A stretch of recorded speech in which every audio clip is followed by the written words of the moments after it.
Les bénéfices du pire, c'est le titre de cette exposition que j'ai désiré intituler comme ça. C'est notamment une façon presque de se moquer de moi-même et de la vanité finalement de la démarche artistique. C'est à la fois aussi le sens de pouvoir faire quelque chose d'intéressant ou de bien ou de fort avec le pire. Un titre terrible, il a le sens des titres, il parle très bien d'ailleurs de son travail et c'est ça aussi qui m'a convaincu. Je navigue beaucoup entre une culture très classique et les photojournalisme. Quand je suis rentrée, ça m'a un peu rappelé l'année 2011, un peu, avec ce qui s'est passé dans les révolutions. Et c'est ce qui m'a vraiment un peu touchée en fait, dans ces images-là. Par exemple, quand il parle qu'il s'inspire de l'imagerie d'Internet contemporaine, de violence, et qu'il les traite de manière classique en allant chercher un traitement Renaissance, ça m'intéresse beaucoup.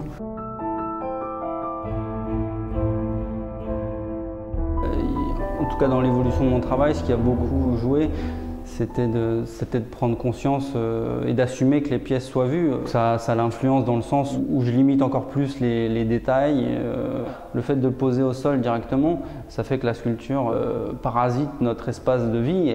J'aime aussi que le spectateur ait quelque chose à faire, donc il ait besoin de se baisser pour voir une certaine partie de la sculpture qui est cachée du fait soit de la pose, soit de l'habit, soit simplement sa position au sol.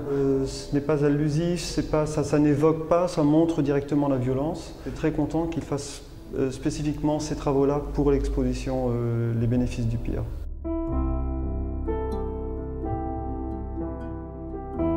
Les premiers gisants que j'ai réalisés en 2007, je leur avais pas mis de tête pour éviter ce côté narratif. C'est toujours délicat de réaliser des œuvres d'art sur des sujets durs et on peut très vite tomber dans un côté d'apitoiement. Dans le rapport à la mort des cultures plus anciennes, souvent on liait les mains des morts pour se protéger de leur revanche éventuelle.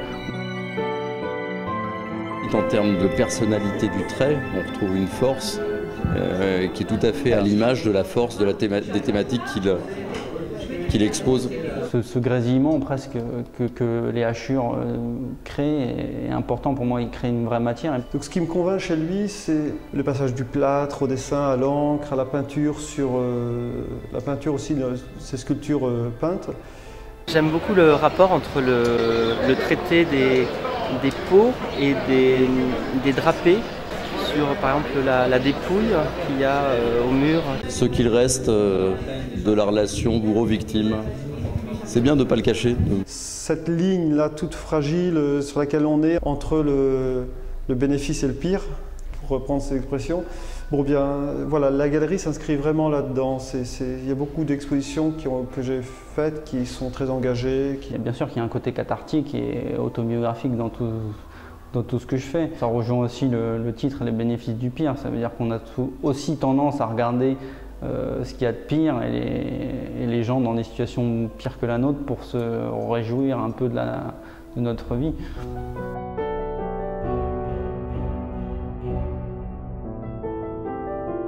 C'est quelqu'un qui est allé vraiment contre les avis. C'est-à-dire qu'on l'a beaucoup dissuadé de s'intéresser aux saints, de s'intéresser à des sujets classiques de cette façon-là. Et lui a continué, mais je crois qu'il a continué par conviction, mais aussi parce qu'il ne pouvait pas faire autrement. Je montre des choses dures, mais c'est aussi parce que c'est ces sujets-là qui me donnent l'étincelle pour travailler. Vous voyez ? Finalement, idéalement, je préférerais arriver à faire des choses magnifiques en faisant des maternités et des gens qui déjeunent dans les parcs, mais j'y arrive pas encore. Ça reste très beau, c'est très émouvant, ça me paraît vraiment puissant.